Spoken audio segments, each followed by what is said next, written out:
Good morning and welcome to Fat Cow Farm. Now, we've had a lot of requests coming in about how things are travelling within our high tunnel hoop house here.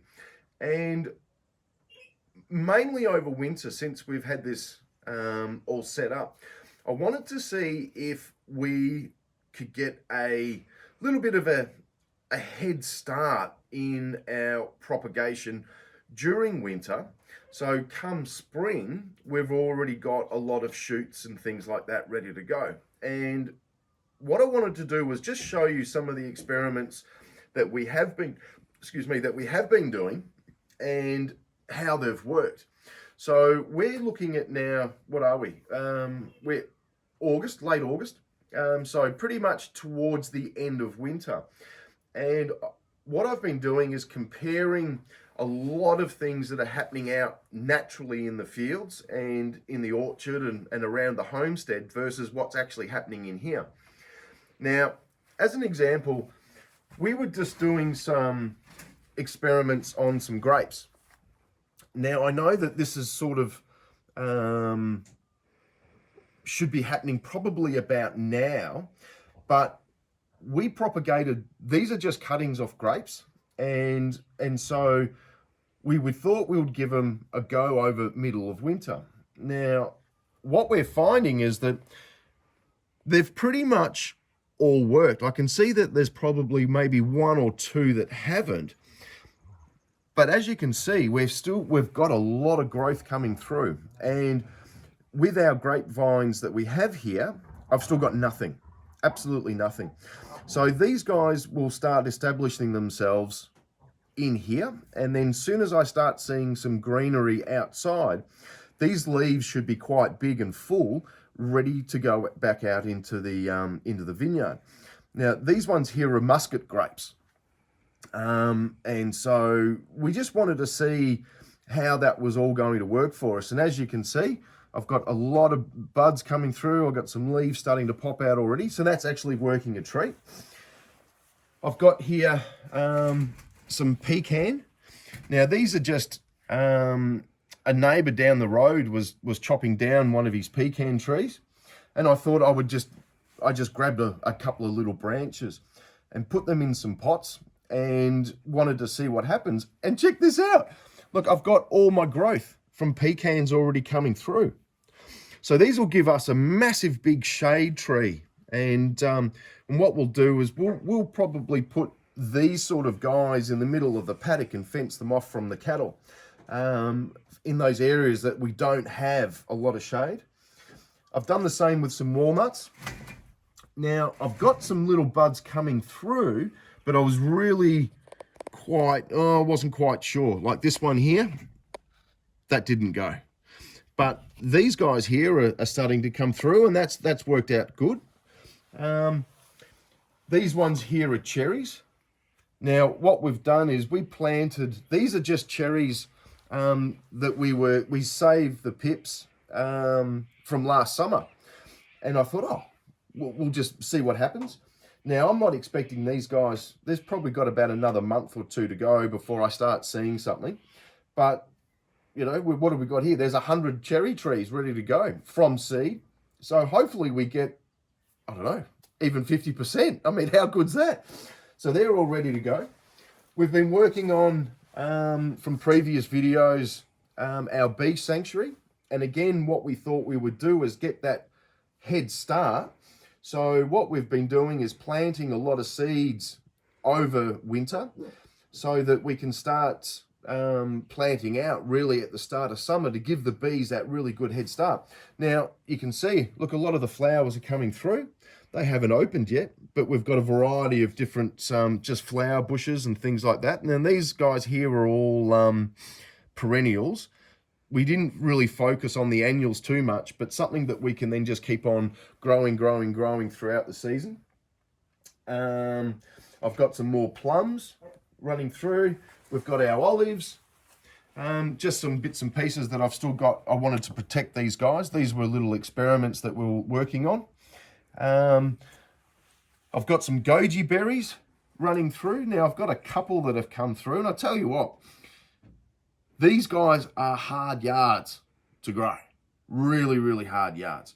So, you know, that a lot of the reading that I've done on the goji berries is that from seed, you know, it takes 3 to 4 months to germinate. Now, we're sort of coming to that point now, and I've got a couple of little ones that have started to pop out, but yeah, I'm not too sure about these goji berries. Not too sure.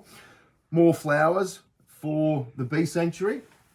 What do we got here? Oh, we've set up some more plums again. So they've probably got a little bit longer. They've probably got about another month or two to start germinating. These are apricots. These ones were propagated last year, so I just hadn't planted these ones out yet. So what we've just let these ones come through, and so we're working on those. You can see the rosemary. That was a video that we've done previously. They've all taken off. We've lost a few, but I'd say, you know, we've mainly only lost maybe 10 out of a tray. So that still gives us 40 rosemary. Another bunch of rosemary here. Lavender. And you can see how well these ones are coming off together now as well. So again, they're now ready. We're just waiting for really those cold nights. Once we've got those nights sitting at around about 10 or so, we'll get these ones in the ground. That's a fail. That was just a bit of basil that I was mucking around with, hoping that I could get it going all through year. But we've got some silver birches. Again, they were just some cuttings. So they've come along quite well. Olives. And strawberries. So here we are towards pretty much the end of winter, and we're starting to get some colour on some strawberries.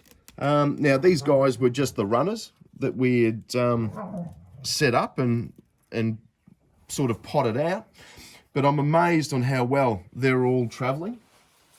Now these ones here are sweet potato, and I was really hoping that I could get these to fire up.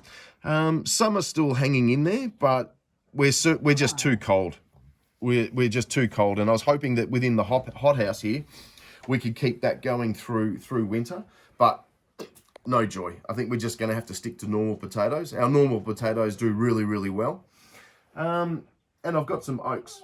Oh, and some passion fruit. So these ones here, these just a store. We bought these at the store, but they were leftovers. So we picked these only up, oh geez, I don't know, really mid-winter. And they should have already really just dropped off with the frosts and everything else. So we've brought them back into here, and this one's doing quite well. That one's there is really trying. There's a couple of little growths there. That's the tube stock. We can get rid of that. So hopefully that what we'll find is that over the period of time, these guys will come back and we can run them up some trellises and everything else. And then for like our main garden bed, what we were doing here is just seeing, again, what sort of timelines we were looking at, purely as an experiment. These are all just lettuces based on seed. Because what we wanted to try and achieve is not only for giving ourselves some lettuces for sandwiches and everything else, but mainly as an extra little bit of forage, mainly for the chickens and the goats and a few other bits and pieces, so that we can become a little bit more self-sufficient during the winter months, about growing our own veggies, not only for us, but for our animals as well, just as a little bit of a green cover. So, you know, here we are in the experimental phase. This is our first winter of having the high tunnel hoop house now, and wow, I am just amazed, absolutely amazed on how well things are growing. Now, I've sort of been running backwards and forwards over the middle of winter to check temperatures here. So during the day, you know, we'll be, what are we reaching? We're reaching probably about 12, maybe 13 degrees here during the day. Inside, we're looking at that 22 to 25. So it's certainly warming up. At night, we're sort of dropping down to around about 10, 8 to 10 degrees. we're outside, we're basically on freezing. So we still haven't cracked that peak yet where the seasons have changed, but we're holding everything together and we're holding the heat inside. Because what we see now is that, we've got our auto opener hinges on our windows and ventilation. So these are all being preset. These guys here are preset at around about 15 degrees. So what happens is that once it starts warming up inside, there's beeswax in this shaft. And so that slowly starts dissolving, and then the spring tension then takes over. But as it starts getting cooler, the beeswax within inside starts condensing and reacts back onto the spring to close it. So, I mean, it's all just an experiment. Just wanted to see how well it works. I think that what I've chosen here is great for these side ones, but as you can see, I haven't done that one yet. But what we'll need to do is that's probably going to be too heavy, and I'll need to do a double opener on that. Just the spring tension is just too light for the doors that we have. The next sort of process now is that now that we're coming up to summer, the circulation of air is going to be very, very important. So I'm going to have to set up a solar house running with some batteries, very similar to what we've done with our pump house when we're pumping water around, but purely just for electric fans in here. So I want to try and find some 12 volt waterproof fans, and I'll set these up and I'll have them running at opposing directions so that we've got that proper circulation. And what we'll probably also find is that over the summer months, we'll keep the top part of this door open even during the evening. So as a little bit of an update of what's going on here at the High Tunnel Hoop House, mate, it's all working and I'm super, super pumped. So, I reckon that with our head start, we would really be looking at, I don't know, probably not quite 2 months ahead, but certainly 6 weeks. I think that's sort of where we're going to be coming. And look, it might push out to 2 months. It really depends on what happens outside. So all about running your experiments and actually working with your environment, trying to work out what works and what doesn't. Look, we've had failures, we've had successes, and that's what it's all about. So like and subscribe, and I'll see you soon.